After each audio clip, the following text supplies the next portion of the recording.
5 বছর পর নিজের ভালোবাসার মানুষের সামনে দাঁড়িয়ে আছে ফারহান। নিজের মেয়ের জন্মদিনের অনুষ্ঠানে এসেছে সে, কিন্তু সে জানেই না যে মেয়েটা তার। মিতুও খুব অবাক হয় এতদিন পর নিজের ভালোবাসার মানুষকে দেখে। আর এটা দেখে আরো অবাক হয় যে ফারহান ওদের মেয়েকে কোলে নিয়ে ওর সামনে দাঁড়িয়ে আছে। তাহলে কি সবকিছু জেনে গেল ও? না, আর ভাবতে পারছে না। অপলক তাকিয়ে আছে দুজন দুজনের দিকে। কতক্ষণ এভাবে ছিল ওদের জানা নেই, কিন্তু ওদের ঘোর কাটে মিমির কথায়। ফারহাত মিমি ওদের মেয়ে। মাম্মা, তোমাকে আমার প্রিন্স আঙ্কেলের কথা বলেছিলাম না? এই হলো আমার প্রিন্স আঙ্কেল। আর প্রিন্স আঙ্কেল, এই হলো আমার মাম্মা। তুমি এখনো চুপ করে দাঁড়িয়ে আছো? ও কি করবে ভাবতে পারছে না। তবে ওইটা খুব ভালো করে বুঝতে পেরেছে ফারহান এখানে সব জেনে নয়, না জেনেই এসেছে। কারণ ও জানলে এখানে আসতো না। মিতুকে চুপ থাকতে দেখে ফারহান নিজেই আগে কথা বলল। কারণ ও চায় না সবার সামনে ওদের অতীত চলে আসুক। হাই, আমি ফারহান। মিমির কাছে নিশ্চয়ই আমার কথা শুনেছেন। ফারহানের কথা শুনে মিতু খুব অবাক হলেও নিজেকে সামলে নিয়ে কথা বলতে শুরু করলো। কারণ ও নিজেও চায় না সবার সামনে কোনো সিন ক্রিয়েট করতে। হ্যাঁ, মিমির কাছে আপনার কথা অনেক শুনেছি। তো কেমন আছেন আপনি? জোরপূর্বক হাসার চেষ্টা করে। আছে ভালোই। তো আপনি কেমন আছেন? এই তো চলছে। মিতুর কথার মাঝখানে একজন সুদর্শন পুরুষ এসে ওদের সামনে দাঁড়ালো। মিমি তাকে দেখে বাবাই বললে তার কাছে গেল। এটা দেখে ফারহান যেন নিজের চোখকে বিশ্বাস করাতেই পারছে না। তার মানে মিতুন সত্যি নতুন করে নিজের জীবন সাজিয়ে নিয়েছে ভেবে একটা তাচ্ছিল্যের হাসি দিল ফারহান। ও আর এক মুহূর্ত এখানে দাঁড়িয়ে থাকতে পারছে না, কিন্তু তবুও নিজেকে সামলে নিয়ে ওখানে দাঁড়িয়ে থাকলো। ফারহানের পাশে দাঁড়িয়ে থাকা ওর বন্ধু নয়ন বেশ বুঝতে পারছে ফারহানের মনের মধ্যে কি চলছে। তাই ও চাইছে যাতে তাড়াতাড়ি ফারহানকে এখান থেকে নিয়ে যেতে পারে। তারপর সবাই মিলে মিমিকে কেক কাটতে নিয়ে গেল। এভাবে অনুষ্ঠান শেষ হলো। আর ফারহানও ওখান থেকে চলে আসবে। সে সময় মিতুকে একা দাঁড়িয়ে থাকতে দেখে ওর কাছে গেল আর বলল, বাহ, ভালোই তো নিজের সংসার সাজিয়ে নিয়েছ। তাহলে আগে শুধু শুধু নাটক কেন করেছিলে যে তুমি শুধু আমাকেই ভালোবাসো, আমাকে ছাড়া তুমি বাঁচবে না? হুম, আসলে তোমাদের মতো মেয়েরা এমনই হয়। লো ক্লাস মেন্টালিটির মেয়ে তোমরা। ফারহানার কথা শুনে মিতুর মনে হলো ওর বুকের ভেতর কেউ হাতুড়ি দিয়ে মারছে। ও আর নিজের চোখের পানি ধরে রাখতে পারল না, কিন্তু মুখে কিছু বলতেও পারছে না। কারণ ও জানে ফারহান ওর কোনো কথা বিশ্বাস করবে না। তাই শুধু শুধু বলে কোনো লাভ নেই। তারপর ফারহানও আর কোনো কথা না বলে নয়নের সাথে বাড়ি চলে যায়। মিতু নিজেকে সামলে নিয়ে বাড়ির ভেতরে এসে দেখে মিমি আবিরের সাথে খেলা করছে। মিতু ওখানে যেতে মিমি ছুটে এসে ওর কোলে ওঠে। মিতু ও মেয়েকে বুকে জড়িয়ে নেয়। তারপর আবিরকে বলে, ভাইয়া তুমি একা কেন এলে? ভাবি কোথায়? আর বলিস না, দুজনে একসাথে রেডি হয়ে বেরিয়েছি। সেই সময় ওর স্কুল থেকে ফোন আসছে, ওকে এখনই যেতে হবে। তাই আর কি করার। তাহলে এক কাজ করি, ভাবিকে ফোন দিয়ে এখন এখানে আসতে বলি। তোমরা আজ থেকে কালকে কালকে যেও। হ্যাঁ মামা, খুব ভালো হবে। বাবাই, তুমি কিন্তু আজ যেতে পারবে না। ঠিক আছে মা, যাব না। তাহলে ভাবির কাছে ফোনটা করি। আচ্ছা। রাতে ফারহান একা ছাদে দাঁড়িয়ে আছে আর আজকের কথাগুলো ভাবছিল। তখনই পেছন থেকে কেউ ওর কাঁধে হাত রাখে। ও পেছনে ফিরে দেখে নয়ন দাঁড়িয়ে আছে। ও নয়নের দিকে একবার তাকিয়ে আবার আগের মতো করে দাঁড়িয়ে থাকে। তারপর নয়ন জিজ্ঞেস করে, কী রে, এত রাত হয়ে গেছে, এখন এখানে দাঁড়িয়ে আছিস যে? ঘুমোবি না? ঘুম আসছে না? হুম, জানি। গত 5 বছর ধরে তোর এমনই হয়। আর কত ফারহান, কত কষ্ট দিবি আর নিজেকে? এবার সব কিছু ঠিক করে নে না ভাই। আর আমি এটাও জানি যে মিতু তোর মতোই কষ্টে আছে। নয়নের কথা শুনে ফারহান হেসে উঠল। কী রে, হাসছিস কেন? তোর কথা শুনে। তুই কি বললি? মিতু আমার জন্য কষ্ট পাচ্ছে? আরে ইয়ার, আমি জানি তুই সবসময় মিতুর সাপোর্টের কথা বলিস। আর আগে তুই না জেনে বলতিস, কিন্তু আজ তো নিজের চোখেই দেখলি ও তো ভালোই সুখে সংসার করছে। আর তুই কিনা বলছিস ও আমার জন্য কষ্ট পাচ্ছে? হ্যাঁ বলছি, আর এখনও বলছি। মানে তুই এখনও ওকে? আমি এখনও বিশ্বাস করি ভুলটা তুই করছিস। আমি আগেও বলেছি, এখনও বলছি, চোখের দেখা অনেক সময় ভুল হয় ফারহান। তাই আমি আবারও বলছি, এখনও সবটা জানার চেষ্টা কর। আর কিছুই জানার নেই আমার। আরে তুই নয়ন প্লিজ, আমি ওর নামে আর একটা কিছুই শুনতে চাই না। চোখের সামনে ওর স্বামী মেয়েকে দেখে ওর জন্য সাফাই গাইছিস। আমি মানছি সব, কিন্তু এটাও তো হতে পারে যে মিমি তোর মেয়ে। মানে কি বলতে চাইছিস তুই? যেটা বলতে চাইছিস তুই খুব ভালো করে বুঝতে পারছিস। এনিওয়ে, চল ঘুমোবি। আমাকে আবার সকালে যেতে হবে। ওকে চল। তারপর ওরা নিচে চলে আসে। এদিকে মিতুর চোখেও ঘুম নেই, বারবার শুধু ফারহানের কথাই মনে পড়ছে। মিতু মিমিকে ঘুম পাড়িয়ে ছাদে গিয়ে দাঁড়ালো আর আজকের কথাগুলো ভাবতে লাগলো। ঠিক তখনই পেছন থেকে আবির ওকে ডাক দিল। আবিরের ডাক শুনে মিতু পেছনে ফিরল আর বলল, কিছু বলবে? তোর কি হয়েছে মিতু? সে অনুষ্ঠানের সময় থেকে দেখছি কিছু না। তুমি কি ভুল ভাবছ? লুকানোর চেষ্টা করিস না। আমি তো দেখ, আমি তোকে খুব ভালো করে চিনি, তাই মিথ্যে বলার চেষ্টাও করিস না। কি হয়েছে সত্যি করে বল। আর আমি এটাও খেয়াল করেছি, মিমির ওই আঙ্কেল ফারহান না কি যেন নাম, ওনাকে দেখার পর থেকেই তুই আপসেট হয়ে আছিস। আর ওনাকে আমি তোর সাথে আলাদা কথা বলতেও দেখেছি। তুই কি ওকে আগে থেকে চিনিস? আবিরের কথা শুনে মিতু আর কিছু লুকালো না। চিনি। আর শুধু তাই নয়, খুব ভালো করেই চিনি। আর উনি মিমির বাবা। কি? পেছন থেকে কারো আওয়াজ শুনে মিতু ও আবির দুজনেই পেছন ফিরে দেখে আবির স্ত্রী মালা। মালা তুমি? হ্যাঁ আবির, আমি তোমাকে ঘরে না পেয়ে খুঁজতে খুঁজতে এখানে এলাম আর তোমাদের কথা শুনলাম। মিতু কি বলছে? এটা মিমির ওই প্রিন্স আঙ্কেল? মিমির বাবা? হ্যাঁ ভাবি। তারপর কেউ আর কোনো কথা বলল না, কারণ ওরা ফারহানকে না চিনলেও মিতু আর ওর সম্পর্কে সব কিছু ওরা জানে। তারপর আবির বলল, অনেক রাত হয়ে গেছে, চলো সবাই ঘুমোতে যাই। ভাইয়া তোমরা যাও, আমি একটু পরে আসছি। ঠিক আছে, তাড়াতাড়ি আয়। তারপর আবির আর মালা নিচে চলে যায় আর মিতু ওখানে বসে অতীতের ভাবনায় ডুব দেয়। কত সুন্দর ছিল সেই সময়টা। খুব খুশি ছিল ফারহান এবং মিতু দুজনেই। কিন্তু এক দমকা হাওয়াতে সব শেষ হয়ে গেল। ফারহান চৌধুরী দেশের নাম্বার 1 বিজনেসম্যানদের মধ্যে একজন। চৌধুরী গ্রুপ অফ কোম্পানির মালিক ফারহাদ চৌধুরীর একমাত্র ছেলে। বর্তমানে ঢাকা ভার্সিটিতে মাস্টার্স করছে। ভার্সিটির সব টিচারদের প্রিয় স্টুডেন্ট, ভার্সিটি টপার অ্যান্ড সব মেয়েদের ক্রাশ। কারণ সে দেখতে অনেক সুন্দর। তার চেহারা, কথা বলার অ্যাটিটিউড সব মেয়েদের পাগল করার জন্য যথেষ্ট। 6 ফুট উচ্চতা, হলদে ফর্সা গায়ের রং, ডার্ক গোলাপি ঠোঁট, স্পাই করা চুল, এক কথায় হিরো হিরোইন থেকে কোনো অংশে কম নয়। অন্যদিকে মিতু মধ্যবিত্ত পরিবারের মেয়ে, দেখতে একদম পরীর মতো। গায়ের রং উজ্জ্বল ফর্সা, চোখ দুটো টানা টানা, লম্বা 5 ফুট 4 ইঞ্চি। বাবা আরমান সাহেব একজন সরকারি কর্মকর্তা আর মা মোহিনী বেগম গৃহিণী। মিতু তার বাবা মায়ের একমাত্র মেয়ে। মধ্যবিত্ত পরিবারের হলেও খুব হ্যাপি তারা। মিতু এবার অনার্স ফার্স্ট ইয়ারে ভর্তি হয়েছে ঢাকা বিশ্ববিদ্যালয়, আর আজকে ওর ভার্সিটির প্রথম দিন। তাই ও তাড়াতাড়ি ভার্সিটি যাওয়ার জন্য রাস্তায় দাঁড়িয়ে ওর বেস্ট দিনার জন্য ওয়েট করছে। ও দাঁড়ানোর প্রায় আধা ঘন্টা পর দিনা এলো। মিতু তো রেগে বোম হয়ে আছে। তা দেখে দিনা বয়ে বয়ে বলল, সরি দোস্ত, আর কোনোদিন দেরি হবে না। তো সরির কাঁথায় আগুন, বান্দরনি শয়তান। তোর জন্য প্রথম দিনই লেট হয়ে গেছে, সরি। ঠিক আছে চল, আজকে হাতে সময় নেই বলে বাইচা গেলে, না হলে তোরে আজকে আমি একদম একমগ পানিতে চুবিয়ে মারতাম। ঠিক আছে এবার চল। তারপর ওরা ভার্সিটি চলে যায়। ওদের দেরি হয়ে গেছে বলে ওরা তাড়াতাড়ি কলেজে গেট দিয়ে ঢুকছিল, তখনই পেছন থেকে কেউ একজন মিতুর ওড়না ধরে টান দেয়। মিতুকে তারা ওড়না ধরলো তা দেখার জন্য পেছনে ফিরে দেখে একটা ছেলে ওর ওড়না হাতে ওর দিকে খুব বাজেভাবে তাকিয়ে আছে। তা দেখে মিতু বলে, ওড়নাটা ছাড়ুন। আরে কিউট বেবি, রাগ করছো কেন? তখন পাশ থেকে দিনা বলে ওঠে, রাগ করবে না তো কি করবে? আপনি ওর ওড়না ধরে রেখেছেন কেন? ওর ওড়না ছাড়ুন বলছি। যদি না ছাড়ি তো কি করবে? এবার মিতু বলে ওঠে, সেটা দেখার আগে আবারও ভালোভাবে বলছি, আমার ওড়না ছাড়ুন। আমিও বলছি ছাড়বো না। এরকম একটা মাল হাতে পেয়ে কি কেউ ছেড়ে দেয়? বলেও ও আরও সাথীরা হাসতে শুরু করলো। তখনই ঠাস করে একটা চড় পড়লো ওই ছেলের গালে। ছেলেটা গালে হাত দিয়ে সামনে অগ্নিদৃষ্টিতে তাকিয়ে আছে মিতুর দিকে। হ্যাঁ, চড়টা মিতুই মেরেছে। মিতুর চড় মারা দেখে আশেপাশে সবাই অবাক হয়ে তাকিয়ে আছে, কারণ এই ছেলেটা টনি। একে সবাই খুব ভালো মতো চেনে। খুব বাজে একটা ছেলে। ভার্সিটির সব মেয়েরা ওর জন্য অতিষ্ঠ, কিন্তু কেউ কিছু বলতে পারে না, কারণ টনি একটা বড় মাফিয়া গ্যাংয়ের সাথে জড়িত। একমাত্র ফারহান ছাড়া ওকে কেউই কিছু বলে না।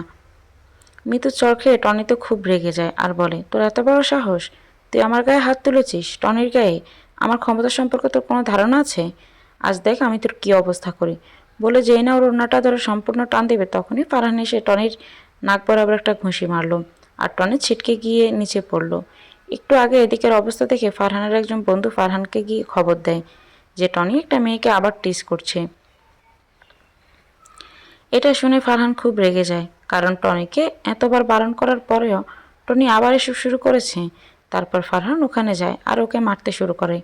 টনিকে মারতে মারতে ও প্রায় আধমরা করে ফেলেছে। টনির অবস্থা খুব খারাপ দেখে সবাই ওকে ফারহানের কাছ থেকে জোর করে ছাড়িয়ে নেয়।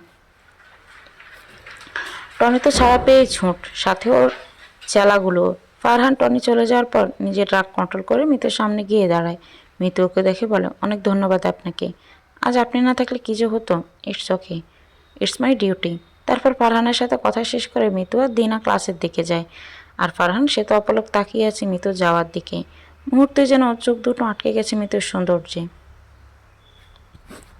ওর চোখ মিতুকে পৃথিবীর সবচেয়ে সুন্দরী এবং মায়াবতী মেয়ে বলে মনে হচ্ছে। ও তো এখন মিতুর সৌন্দর্যে বিভোর হয়ে গেছে। ওর আশেপাশে কি হচ্ছে সেদিকে ওর কোনো খেয়াল নেই। এদিকে ওর বন্ধুরা সমানে ওকে ডাকছে, দোস্ত ওদিকে কি দেখছো এমন করে? কোথায় বিউটি?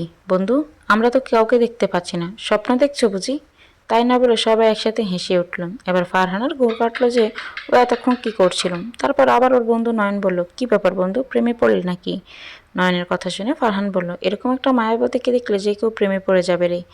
ফারহানের কথা শুনে ওর বন্ধু রোহান মাথা ঘুরে পড়ে যেতে নিলে রাগিবকে ধরে নেয় আর বলে, আরে কি হলো তোর আবার?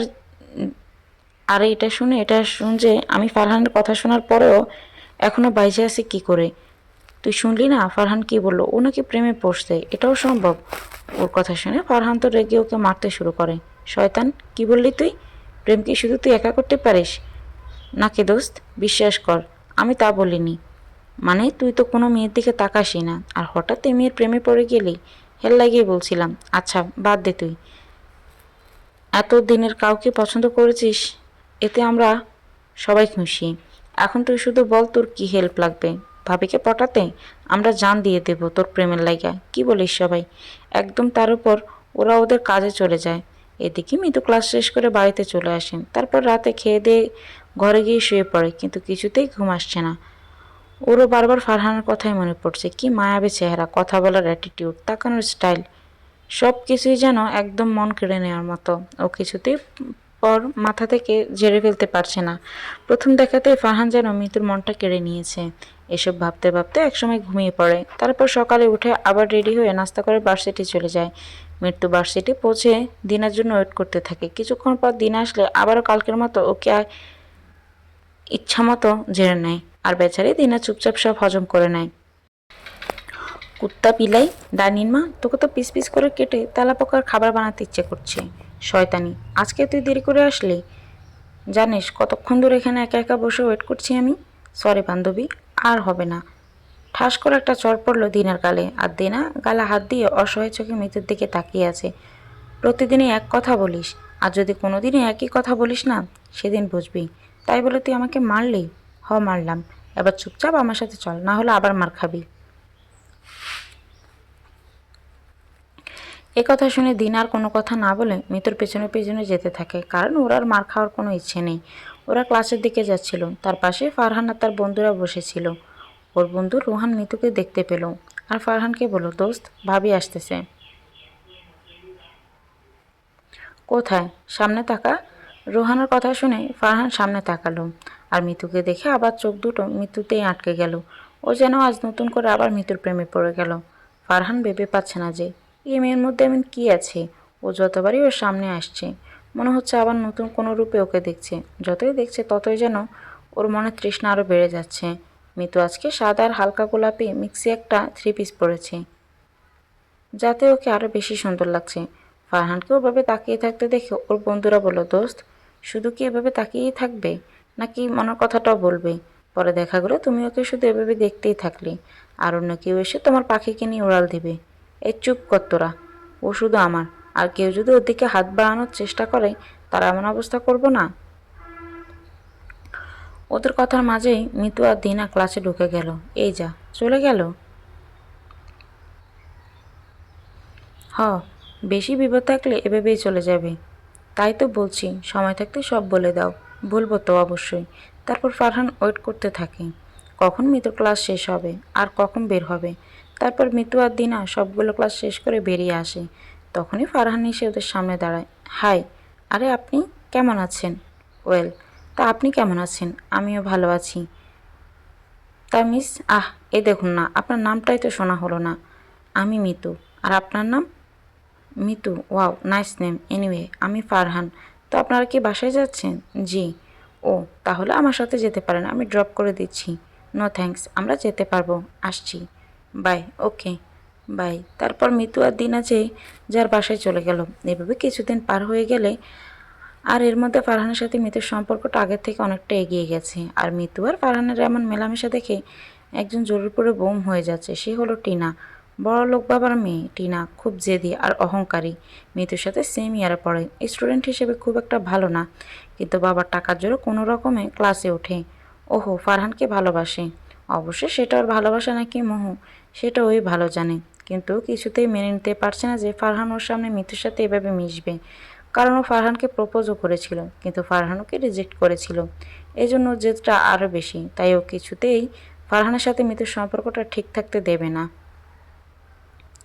তাই ও খুব চেষ্টা করছে ওদেরকে আলাদা করার। সেদিন মিতুর ক্লাস শেষে করে বেরিয়ে আসে, তখন ফারহানের সাথে দেখা হয়। আর ওদের কথা বলতে দেখে টিনা দূর থেকে রাগে ফুঁসতে থাকে। ফারহান চলে যাওয়ায় টিনা মিতুর সামনে আসে আর ওকে অনেক আজে বাজে কথা শোনায়। এই যে যত সব মিডল ক্লাস ফ্যামিলির মেয়ে, বড়লোকের ছেলে দেখলে লোভে চোখ চিকচিক করে ওঠে, তাই না? মানে কি বলতে চাইছো তুমি? বুঝতে পারছো না, তাই না? এই যে তুমি ফারহানকে পটিয়ে ওকে বিয়ে করে ভিখারি থেকে রাজরানী হওয়ার স্বপ্ন দেখছ। আমরা বুঝি না ভেবেছ? মুখ সামলে কথা বলো। ফারহানের সাথে আমার এমন কোনো সম্পর্ক নেই যে যার জন্য তুমি এসব বলবে। নেই? তাহলে ওর সাথে এত কিসের মেলামেশা তোমার? সেটা নিশ্চয়ই তোমার কাছে কৈফিয়ত দিতে যাব না। হ্যাঁ, তা তা যাবে কেন? কি জানি বাবা, হয়তো আরও না জানি কি কি করেছ। তোমাদের মতো লো ক্লাস ফ্যামিলির মেয়েরা তো এসবের জন্য নিজের শরীরটাকেও বিলিয়ে দিতে পিছপা হয় না। টিনের কথা শুনে মিতু নিজের চোখের পানি ধরে রাখতে পারল না। ও যেন কথা বলার শক্তিই পাচ্ছে না, শুধু চোখ দিয়ে টপ টপ করে পানি পড়ছে। দিনা এতক্ষণ চুপ করে থাকলো, এবার আর পারল না। কি যাতা বলছো তোমরা? মিতু ওরকম মেয়েই নয়। বরং তোমরা যে কথাটা বললে না, এটা তোমাদের দ্বারা সম্ভব, মিতুর নয়। আর কখনো যেচে পড়ে আমাদের সাথে এসব বলতে আসলে না, সেদিন বুঝতে পারবে আমরা কি জিনিস। চল মিতু, বলে মিতুর হাত ধরে টেনে দিনা ওখান থেকে চলে আসে। মিতু বাড়ি এসে কাউকে কিছু না বলে নিজের ঘরে গিয়ে দরজা বন্ধ করে দেয় আর বিছানায় শুয়ে কাঁদতে থাকে। ও কিছুতেই মানতে পারছে না যে ওকে এসব কথা শুনতে হলো। আজ অব্দি ওকে কেউ এরকম বাজে কথা বলেনি। ওর আগে দুঃখে মনে মনে ঠিক করে নেয় যে ও আর কোনোদিন ফারহানের সাথে কথাই বলবে না। তারপর 2-3 দিন কেটে যায়। মিতু একই দিন কলেজে যায়নি। আর এদিকে ফারহান মিতুকে না দেখতে পেয়ে পাগল প্রায় অবস্থা। চারিদিক 4 দিনের দিন মিতু দিনের সাথে ভার্সিটি যায়। মিতুকে দেখে ফারহান যেন তার দেহে প্রাণ ফিরে পায়। ও ছুটে এসে মিতুর সামনে দাঁড়ায়। মিতু ফারহানের দিকে একবার তাকিয়ে আবার চোখ ফিরিয়ে নেয়। তারপর দিনের সাথে সামনের দিকে পা বাড়ায়, কিন্তু তার আগে ফারহান মিতুর হাত ধরে টান দিয়ে ওর সামনে এনে দাঁড় করায় আর বলে, কি হলো? আমার সাথে কথা না বলে কোথায় যাচ্ছ? আর এই 3 দিন কোথায় ছিলে? জানো তোমাকে না দেখে আমার কি অবস্থা হয়েছিল? আর আজ তুমি এসো আমার সাথে কথা না বলে আমাকে ইগনোর করে চলে যাচ্ছ। হোয়াই ড্যামিট, কেন? আপনি কে হন? আপনার আপনার যে আপনার সাথে কথা না বলে যাওয়া যাবে না, সব কিছু আপনাকে কেন বলতে যাব আমি? মানে মিতু, কি হয়েছে তোমার? তুমি এভাবে কেন কথা বলছো আমার সাথে? তো কীভাবে কথা বলবো? দেখুন, আমার হাত ছাড়ুন আর আমাকে যেতে দিন প্লিজ। Don't disturb me. কি? আমি তোমাকে ডিস্টার্ব করছি? হ্যাঁ, করছেন। এবার আমার পথ ছাড়ুন। ওকে ফাইন, আজকের পর থেকে আর কেউ তোমাকে ডিস্টার্ব করবে না। এতদিন ভাবতাম তুমিও হয়তো আমার ফিলিংসগুলো বোঝো, but I was wrong. Sorry এতদিন তোমাকে ডিস্টার্ব করার জন্য। ডোন্ট ওয়ারি, আজ থেকে আর করবো না। বাই। এই বলে ফারহান ওখান থেকে চলে আসে আর মিতুও কাঁদতে কাঁদতে ওখান থেকে চলে যায়। কারণ ফারহানকে কষ্ট দিয়ে ওরও যে খুব কষ্ট হচ্ছে, কিন্তু ওর যে কিছু করার নেই। ফারহান রাগে কলেজ থেকে বেরিয়ে গাড়ি নিয়ে জোরে ড্রাইভ করতে থাকে। পেছন থেকে ওর বন্ধুরা এত ডাকে, কিন্তু ও কারো কথাই শোনে না। মিতুও বাড়ি চলে আসে, কারণ ওর পক্ষে আজ ক্লাস করা সম্ভব নয়। আর এদিকে এসব দূর থেকে দেখে টিনা তো খুব খুশি হয়। ওর মুখে বেশি ওঠে শয়তানের হাসি। এভাবে আরও বেশ কিছুদিন কেটে যায়। এই কয়দিনে ফারহানের সাথে মিতুর কোনো যোগাযোগ হয়নি। সেদিনের পর থেকে ফারহানও মিতুকে দেখলে এড়িয়ে চলে। মিতু এতে খুব কষ্ট পায়, কিন্তু কিছুই করার নেই, কারণ মিতু নিজে দায়ী এসবের জন্য, এটাই ওর মনে হয়। তাই ওরা দুজন দুজনকে পাগলের মতো ভালোবেসে একে অন্যের কাছ থেকে অনেক দূরে, শুধুমাত্র নিজেদের ইগোর কারণে। সেদিনের পর থেকে মিতু যেন হাসতেই ভুলে গেছে। মিতুর অবস্থা দেখে দিনা খুব ভালো করেই বুঝতে পারছে যে মিতু ফারহানকে ভালোবেসে ফেলেছেন। কিন্তু টিনের এই কথাগুলোর জন্যই মিতু ওর থেকে দূরে সরে এসেছে। দিনার মিতুর এই কষ্ট সহ্য করতে পারছে না। তাই ও মনে মনে সিদ্ধান্ত নেয় যে ওকে কিছুই করতে হবে না ওদের দুজনকে এক করার জন্য। আর তার জন্য ও একটা পরিকল্পনা করে। আর পরের দিন সকালে ও মিতুর আগে ভার্সিটি চলে আসে। ওর কোনো বিশেষ কাজ আছে এটা মিতুকে বলেও তাড়াতাড়ি চলে আসে, কারণ মিতুর সাথে থাকলে ও কাজটা করতে পারবে না। ও ভার্সিটি পৌঁছে ফারহানকে খুঁজতে শুরু করে আর পেয়েও যায়, কারণ আজকে ফারহানও তাড়াতাড়ি ভার্সিটি এসেছিল একটা জরুরি প্রয়োজনে। দিনা ফারহানের সামনে গিয়ে দাঁড়ালে ফারহান ওকে দেখে খুব অবাক হয়ে জিজ্ঞেস করে, আরে দিনা, তুমি এখানে, কিছু বলবে? হ্যাঁ ভাইয়া, আপনার সাথে আমার খুব জরুরি কথা আছে। আমার সাথে? তা তোমার বান্ধবী যদি জানতে পারে যে তুমি আমার সাথে কথা বলছো, তাহলে সেজন্য আবার তোমার সাথে ঝামেলা করবে না তো? করতে পারে, এজন্যই তো আমি ওর আগে চলে এসেছি। ওকে বলো, কি বলবে? এখানে নয় ভাইয়া, মিতু এসে দেখে ফেললেও ও আমাকে মেরেই ফেলবে। প্লিজ আপনি আমার সাথে চলুন অন্য কোথাও। ভাইয়া প্লিজ। ওকে চলো। তারপর ওরা একটা কফি শপে গিয়ে বসে। এবার বলো, কি বলবে? ভাইয়া আসলে সেদিন মিতু আপনাকে যে কথাগুলো বলেছে এগুলো ওর মনের কথা নয়, ও বাধ্য হয়ে আপনাকে কথাগুলো বলেছে। মানে কি বলতে চাইছো তুমি? ঠিকই বলছি ভাইয়া, ও আপনাকে কথাগুলো বলাতে যতটা না আপনি কষ্ট পেয়েছেন তার থেকে বেশি কষ্ট ও পেয়েছে, কারণ ও আপনাকে ভালোবাসে। I am sorry to say, but আমি তোমার কথা বিশ্বাস করতে পারছি না। ও যদি আমাকে ভালোই বাসতো তাহলে সবার সামনে আমাকে এভাবে বলতে পারতো না। অনেক সময় চোখের সামনে যেটা ঘটে সেটা সত্যি হয় না ভাইয়া। ঠিক তেমনই মিতু সেদিন আপনাকে যেগুলো বলেছে সেগুলো সত্যি নয়। মানে আপনি টিনাকে নিশ্চয়ই চেনেন, আমার ইয়ারে পড়ে। হ্যাঁ চিনি, ও আমার বাবার বন্ধুর মেয়ে, আমাকেও প্রপোজ করেছিল একবার। মিতু সেদিন যা কিছু বলেছে সব ওই টিনার কথা শুনে বাধ্য হয়ে বলেছে। মানে কি বলছো তুমি? আমি কিছুই বুঝতে পারছি না, প্লিজ ক্লিয়ার করে বলো। বলছি, শুনুন তাহলে। তারপর দিনা ফারহানকে সেদিনের টিনা মিতুকে যা যা বলেছিল সবটা বলে দেয়। সব শুনে ফারহান তো রেগে বোম হয়ে গেছে, ওর চোখ মুখ লাল হয়ে গেছে। চোখ দুটো দেখে মনে হচ্ছে এখনই আগুন জ্বলতে শুরু করবে। কি এত বড় সাহস ওই টিনার? ওর জন্যই এত কিছু হয়ে গেছে, ওকে তো আমি ছাড়বই না। হ্যাঁ ভাইয়া, আর এর জন্যই মিতু সেদিন আপনাকে এই কথাগুলো বলতে বাধ্য হয়েছিল। এবার আপনিই বলুন, মিতু ভুল ছিল না ঠিক ছিল? একটা মেয়েকে যদি এভাবে কেউ তার চরিত্র নিয়ে এসব বাজে কথা বলে, তাহলে তার আর এটা ছাড়া আর কী বা করার থাকে বলুন? আর কিছু বলতে হবে না তোমাকে। এবার আমার কি করতে হবে আমি খুব ভালো করেই জানি। ডোন্ট ওয়ারি, এবার আমি সব কিছু ঠিক করে দেব। তুমি শুধু দেখতে থাকো যে এবার কি কি হয়। বলে ফারহান ওখান থেকে চলে আসলো আর দিনও ভার্সিটি ফিরে যায়। ফারহান রাগে আগুন হয়ে কলেজের ভেতরে ঢুকে ওর মিতুর সাথে দেখা হয়। ও মিতুকে কিছু না বলে আর ওকে কোনো কিছু বলার সুযোগ না দিয়ে সোজা ওর হাত ধরে টেনে সামনের দিকে হাঁটতে শুরু করে। মিতু ফারহানের এমন কাজ চরম অবাক হয়। ফারহান যে হঠাৎ করে এমন একটা কাণ্ড করে বসবে ও ভাবতেও পারেনি। ও যখন হুঁশ হলো যে ফারহান ওর হাত ধরে টেনে কোথায় নিয়ে যাচ্ছে, তখন ও নিজেকে ফারহানের থেকে ছাড়িয়ে নেওয়ার চেষ্টা করলো। কিন্তু ফারহানের ওর দিকে অগ্নিদৃষ্টিতে তাকানো দেখে ও একদম ভয়ে চুপসে গেল। আর তাই কোনো কথা না বলে চুপচাপ ফারহানের সাথে যেতে লাগলো। ফারহান মিতুকে নিয়ে সোজা টিনার সামনে গিয়ে দাঁড়ায়। টিনা ওদের দুজনকে একসাথে দেখে ভীষণ অবাক হয়, সাথে রাগও হয়, কিন্তু মুহূর্তে ওর রাগ ভয়ে পরিণত হয় ফারহানের চোখের দিকে তাকিয়ে। কারণ ও ফারহানের অগ্নিদৃষ্টিতে তাকিয়ে আছে ওর দিকে। তারপরও কিছু বলতে যাবে তার আগে ফারহান ওর গালে ঠাস করে একটা চড় মেরে দেয়। চড়টা এত জোরেই মেরেছিল যে টিনা ছিটকে নিচে পড়ে যায়। এরই মধ্যে দিনাও চলে এসেছে, আর টিনা চড় মারতে দেখে ওর তো খুশিতে নাগিন ডান্স দিতে ইচ্ছে করছে। মিতুসও ওখানে উপস্থিত সকলে খুব অবাক চোখে তাকিয়েছে ফারহানের দিকে। ওর বন্ধুরা টিনাকে মারতে দেখে তাড়াতাড়ি এগিয়ে এসে ওকে জিজ্ঞেস করে, ফারহান কি করছিস তুই? পাগল হয়ে গেলি নাকি? ওকে মারছিস কেন? আরে ও তো এটারই যোগ্য। জানিস কি করেছে ও? কি করেছি আমি যে আপনি আমাকে মারলেন? কি করেছো বুঝতে পারছো না তাই না? না তো কি বুঝবো আমি? মিতুকে কি বলেছো তুমি? এই কথা শুনে টিনা খুব ঘাবড়ে যায়। তার মানে কি মিতু সব বলে দিয়েছে ওকে? সর্বনাশ, এবার কি হবে? আমি ওকে কেন কিছু বলতে যাব? আমি কিছুই বলিনি। ওই আপনাকে আমার নামে বানিয়ে বানিয়ে কি বলেছে দেখুন, আমাকে ফাঁসানোর জন্য। মিতু আমাকে কিছুই বলেনি, আমি নিজে সবটা জেনেছি। এখন ভালোই ভালো সব স্বীকার করো, না হলে তোমার কিন্তু আমি। না না, আমাকে আর মারবেন না, আমি বলছি।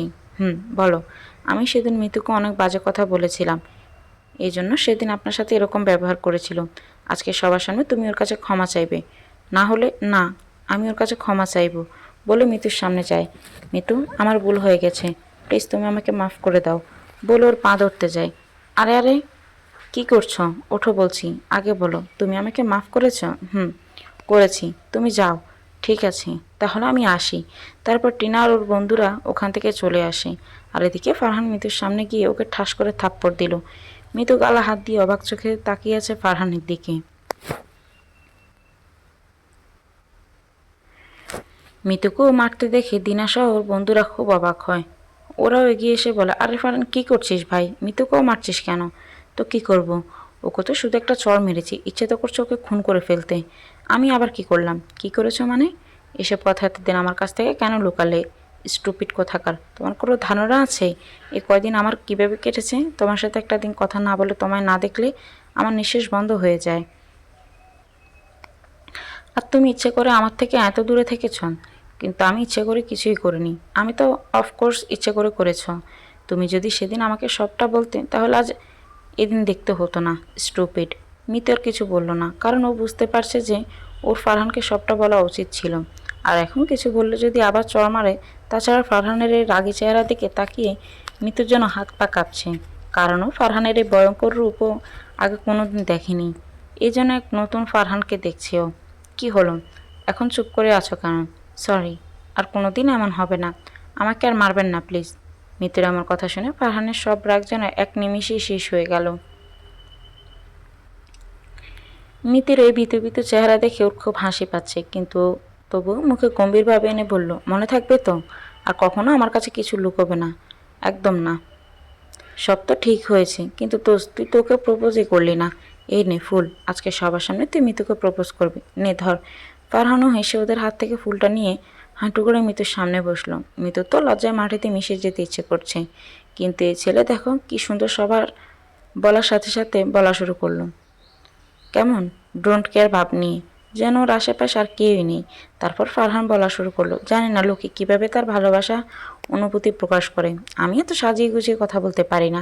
আমি শুধু জানি প্রথম দেখাতে তুমি আমার হৃদয়ে যে ঢেউটা তুলে দিয়েছো, তাতে তোমাকে না দেখে আমি এক মুহূর্ত থাকতে পারবো না, বাঁচতে পারবো না আমি তোমায় ছাড়া। তোমায় ভালোবাসার জন্য আমার কাছে কোনো কারণ নেই। আমি শুধু এটা জানি, তোমায় ছাড়া আমি নিঃশ্বাসও নিতে পারি না। যার জন্য আমার তোমাকে প্রয়োজন। আমার প্রতিটা মুহূর্ত সুন্দর করতে তোমাকে প্রয়োজন। মরে যাব আমি, তাই আমার সুখ দুঃখ সব কিছুতেই তোমাকে প্রয়োজন হবে।